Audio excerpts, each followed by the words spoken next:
The Phoenix Suns currently sit at second in the NBA right now, entering the second half of the season, and in this video, I will talk about how they can be contenders. Hey yo, what's good with y'all? My name is Will and welcome back to Will's Ultra Hoops. In this video, I'll be breaking down the success of the Phoenix Suns this season and how they can be a championship contender.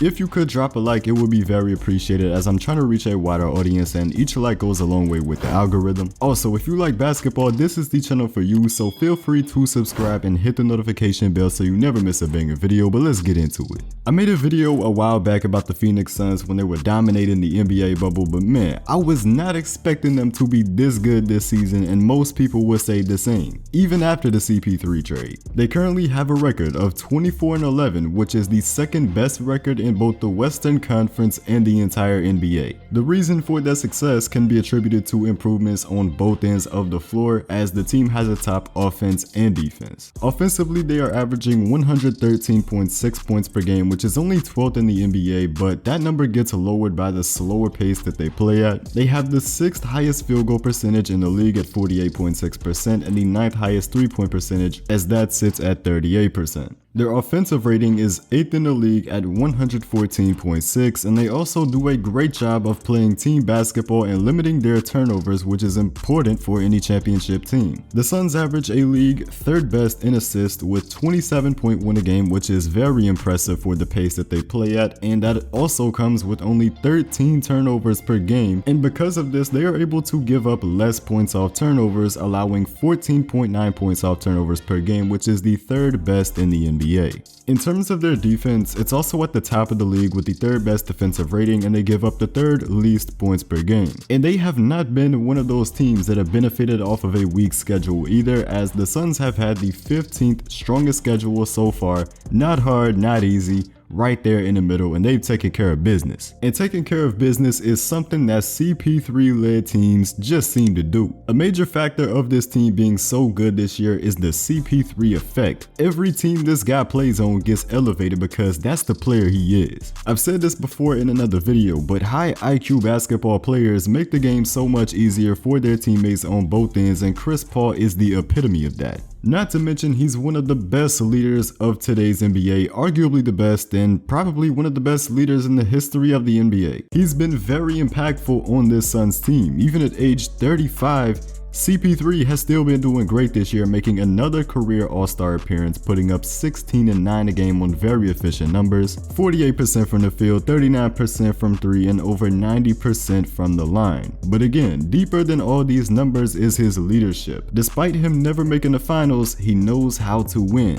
It's not his fault that injuries have struck at the most unfortunate times possible. For Devin Booker, he's having a career best season. Despite his volume numbers being down, his efficiency is up as he's playing so well within this offense that the Suns run. A lot of people expected him to go out there and put up 30 a night with CP3, but that is not how it works. He doesn't need to force anything. He's letting the game come to him, and because of that, he's averaging 25 a game on nearly 50% shooting. What's more important is that his elite level scoring is now translating to victories for the Phoenix Suns. Now, I do have some criticism for DeAndre Ayton, but first of all, let me say I think he's got great potential. He truly is one of the best rebounders in the NBA already, up there with guys like Andre Drummond. His defense has improved a ton, which is pretty surprising. When he was drafted, defense wasn't expected to be something he would be great at, but he's been looking much better on that end of the floor. There's also games where he looks like an absolute force in the paint, where he plays aggressively and doesn't take no for an answer. He just be dominating. However, he's inconsistent with this because there's some games where he'll be soft, going for a layup over a guy rather than throwing that thing down over him when he's capable of doing that.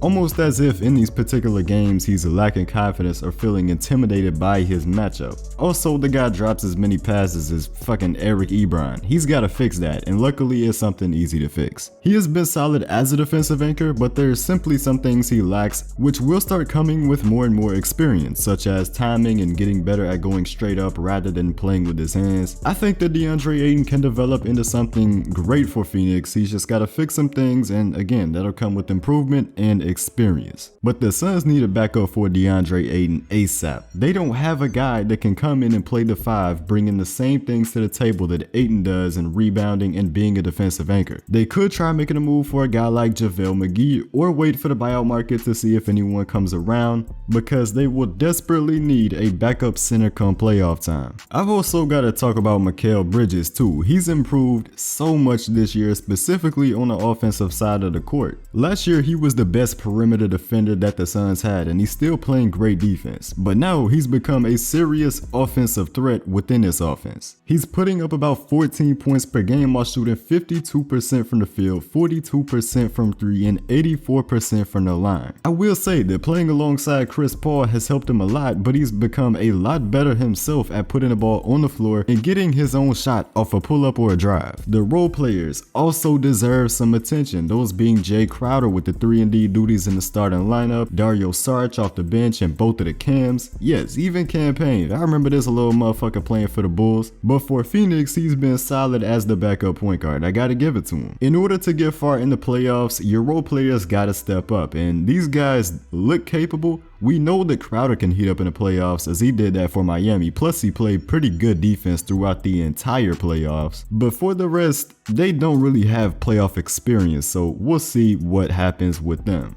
Those players being Dario Saric, Cam Johnson, Cameron Payne. But Monty Williams has done a great job coaching this team too. He deserves a lot of credit for the success of the Suns on both ends of the floor. Ultimately though, this team will have to prove themselves in the playoffs. The regular season is a lot different from the playoffs, man. However, I'm gonna say this right now, if they stay healthy, I could legitimately see this team making it to the Western Conference Finals this season. And because there is no flawless team in the NBA right now, they might even be able to make the finals if everyone steps up and plays their part. I mean, seriously, I've said this in another video, there are no teams in the NBA right now that are flawless. You could say the Brooklyn Nets are the favorites, or the Clippers are the favorites, or the Lakers are the favorites, whatever you want to say, but all these teams could lose. There's no Golden State Warriors super team that has no flaws that everybody knows is going to win the championship. It's not like that. So the Suns are one of these teams that can jump in and surprise people, like the Utah Jazz. Even though the Utah Jazz have the best record, I don't really think people are expecting them to succeed in the playoffs. However, they are fully capable of doing so,